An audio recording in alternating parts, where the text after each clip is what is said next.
இந்த தலைமை தற்குறி தலைவன் இந்த முஸ்லீம் எல்லாம் கூட்டு வந்து நோன்பு திறக்கிறதுக்காக ஒரு ஒரு நிகழ்ச்சி ஒன்று நடத்திருந்தாரு. அந்த நிகழ்ச்சியில முட்டி போட்டு குரான் படிச்சு அப்புறம் அந்த கஞ்சிலாம் குடிச்சு சிறப்பா பண்ணாரு. அதெல்லாம் சந்தோஷம். ஆனா வந்து மைக்கை பிடிச்சி ஒன்று பேசினாரு பாருங்க.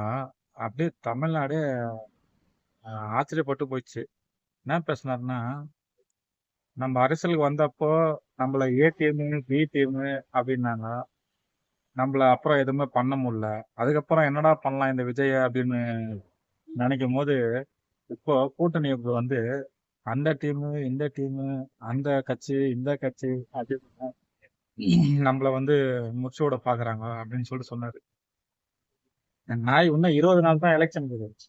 இந்த 20 நாள் எலெக்ஷன்லயே ஒரு ஒரு பேரை சொல்லி பிஜேபி அதிமுக அப்படின்னு பேரை சொல்லி ஒருத்தவங்களை எதிர்க்க முடியாத கோழத்தனமான தலைவர் தான் இருக்கான். ரொம்ப தைரியமா பேசுற மாதிரி பேசுறாரு. ஆனா ஒரு படத்துக்கு அப்புறம் நிறைய விஷயத்துக்கெல்லாம் வந்து முட்டுக்கட்டை போடுறது வந்து பிஜேபி.